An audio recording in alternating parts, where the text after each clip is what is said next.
ఈ ఉదయకాల సమయంలో మనం దేవుని వాక్యం చదువుకొని ముందుకు కొనసాగుదాం. దేవుడు మిమ్మలను, మీ కుటుంబాలను, మీ బిడ్డలను దీవించునుగాక.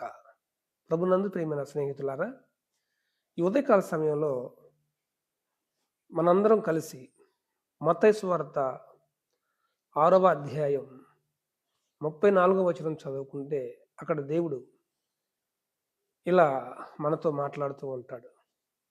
రేపటి దినమును గూర్చి మీరు చింతించకండి అని.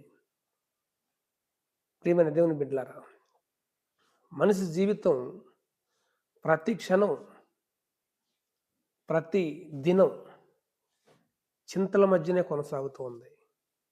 కొన్ని కుటుంబాలలో బిడ్డల గురించి చింత, కొన్ని కుటుంబాలలో భార్యను బట్టి చింత, కొన్ని కుటుంబాలలో భర్తను బట్టి చింత, కొన్ని కుటుంబాలలో తల్లిదండ్రులను బట్టి చింత, కొన్ని కుటుంబాలలో అప్పుల చింత.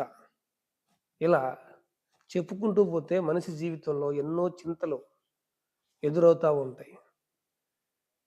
అయితే దేవుడు చెప్తున్న మాట ఏంటంటే, రేపటి దినమున గురించి నువ్వు చింతించవద్దు, ఏనాటి కీడు ఆనాటికి చాలు అని దేవుడు మాట్లాడుతూ ఉన్నాడు.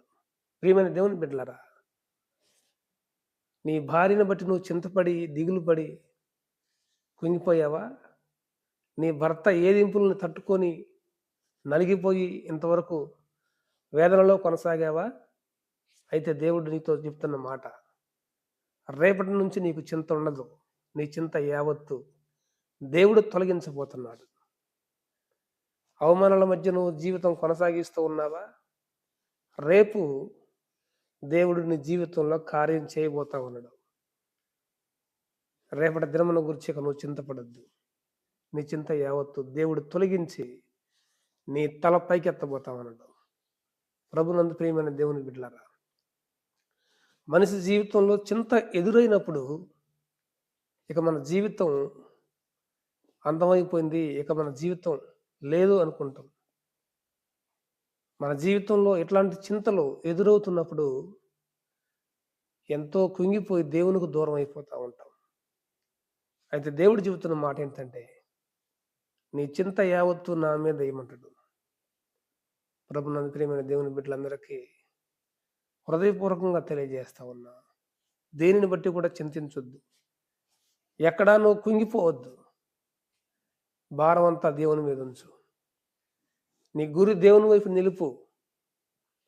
ఎక్కడైతే నువ్వు అవమానించబడ్డావో, ఎక్కడైతే నువ్వు ఏడ్చావో, ఎక్కడైతే దేనికి పనికిరావని తృణీకరించబడ్డావో, అక్కడే దేవుడు నీకు జీవితంలో కార్యం చేయబోతా ఉన్నాడు. ఎక్కడైతే నీ చింతపడి నీ చింతలలో నువ్వు ఏడ్చి ఏడ్చి అలిసిపోయావో, అక్కడే నీ సంతోషాన్ని దేవుడు దాచి ఉంచాడనే సంగతిని మర్చిపోవద్దు.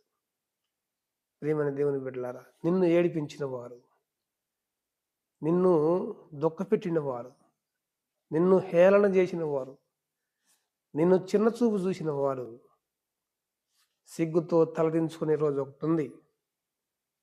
కాబట్టి నువ్వు చింతపడటం మాని, చింతలని దేవుని మీద ఉంచు, దుఃఖం ఆపు, వేదన తొలగించుకొని చింత అంతా దేవుని మీద ఉంచి దేవుని పాద సన్నిధిలో నువ్వు సంతోషంగా ఉండు.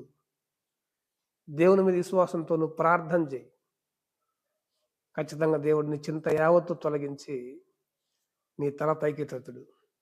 అయితే నీకు ప్రార్థన చేయటం చేత కావాలి. మనుషుల కాడికి పోయి, మనుషుల కాడికి వెళ్ళి నీ కుటుంబ సమస్యలు, నీ జీవితంలో ఉన్న వేదన, నీ కన్నీటి ఆవేదన మనుషుల ముందు చెప్పొద్దు. ప్రభువు ముందు ప్రార్థన చేయి. సాధ్యమైతే ఉపవాసం ఉండు. ఇంకా నీకు కుదిరితే ఒంటరిగా నీ గదిలోకి వెళ్ళి ఏకాంత ప్రార్థన చేయి. నీకు ఇంకా నీ జీవితం భారం అనిపిస్తే దూరంగా దేవుని మందిరానికి వెళ్ళి ఒక 3 రోజులు దేవుని సన్నిధిలో ప్రార్థనాపూర్వకంగా గడుపు. ప్రార్థన నీ జీవితాన్ని మారుస్తుంది. ఈ లోకంలో ఏ మనుషులు చేయని సహాయం ప్రార్థన చేస్తుంది. ప్రియమైన దేవుని బిడ్డలారా, దేవుని మీద విశ్వాసం సన్నగిల్లిపోయి దేవుని మీద నుండి నీ గురి తప్పించి తొలగించుకొని వేదనలో కొనసాగుతున్నావేమో. మరొకసారి నువ్వు దేవుని వైపు నీ గురి నిలపగలిగితే, ఆయన పాద సన్నిధిలో నువ్వు ప్రార్థించగలిగితే, ఆ ప్రార్థన నీ జీవితాన్ని మారుస్తుంది.